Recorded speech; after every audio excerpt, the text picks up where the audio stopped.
ayadoo sidaas tahay haddana caqabadihii hore u jiray waxa uga daray waxa weeye maantay hogaanka joogahi asagu wuxuu la yimid inuu u dagaalamo in dalku uu noqdo meel dhex laga xukumo oo central government ama unitary wax la yiraahdo uu yeesho oo laga guuro hanaankii federaalka ahayd oo la soo baabiyo oo hay'adihii iyo dawladihii xubnaha ka ahaa ee soo dhismay meesha laga saaro waxaana marxaanti ugu filan wixii Jubbaland ka dhacay oo aynu wada joognay waxa marxaanti ugu filay wixii Galmudug ka dhacay oo xaaladeeda aynu ogeyn wixii ka taagnaa oo faragelinta lagu sameeyay intii la ekayd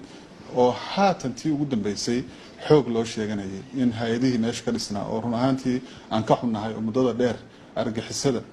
la dagaalamayay oo hubiyay in goboladaas ay noqdaan gobollo nabad ah oo dadkeedu nabad ku seexdaan in loo adeegsado xoog iyo xabad oo waliba ciidankii loo tababaray inuu la diriro argagixisada ayaga lagu leenay in ciidankii loo tababaray inuu argagixisada la diriro oo dalka ka saaro amnigii sugo oo iyadoo laga duulayo maxaa la yiraahdaa waxaan la yiraahdaa security architecture iyo dhaqaalihii beesha caalamka ku bixinaysa iyo tababaradii la sameynayay in ciidankii loo daabulo gado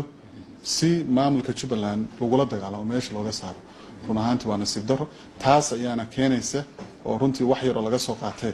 in Puntland maanta tiraado war dalku waxba ka khaldanay aynu dib isugu soo noqono tashano dabadeedna markaas jihaad aynu qaadno arinta Galmudug saddex madaxweyne ayaa la doortay qalalaasi siyaasadeed oo muddo soo jiitamay ayaa ka jiray miyaan la oran karin dawladdu sidan ay xal u aragtay in lagu ururiyo bulshada reer Galmudug oo nidaam midaysan loogu sameeyo tan lafteedu halkay qayb ka noqon kartaa miyaan la oran karin maadaama ay hadda gacanta dawladda isu dhiibeen madaxda Ahlus Sunnah wal Jamaa oo warbaahinta la soo istaagay waa maadsantahay haddii xoog wax lagu xalinayo Soomaali hore ugu xalin lahayd rejimkii siyaad barraa isku dayay dadkii caraysnaa ee jamhadii abuurmay inuu xoog ku muqoonay waa u suurtagal waa la socotaa taas ayaa waxay ka lafta maanta dalki inuu kala go'o oo qaybo kamid ah ay sheeganayaan inay rabaan inay ka baxaan midnimadii Soomaaliya kuwii ka dambeeyay oo jamhadaha oo isku dayay dalka inay dhinaca kale u dhigaan oo ay xoog ku muqoonayaan oo xoog lagu qabsado baa shaqayn waayay marka haddii xoog shaqaynayo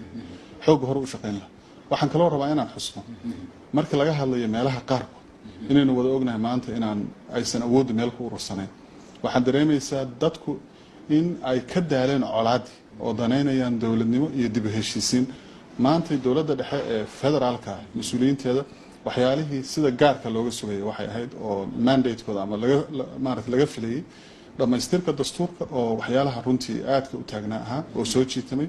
waxaa ka mid ah dib u heshiisiin qaran in la qabto oo dalka dib u heshiisiin loo sameeyo oo waxyaalihii horey u dhacay oo xoog sheegashadan hadda aynu ka hadlayno horey u raadreebeen dalka Soomaaliya laga xaliyay markii taa la aadi lahaa dastuurkiina haddii meel la iska dhigay meeshii dib u heshiisiin iyo nabad la raadin lahaana hadda xabad hor laga bilaabay iyadoo la marayo sanadka 2020 runtii waa nasiib darro weeye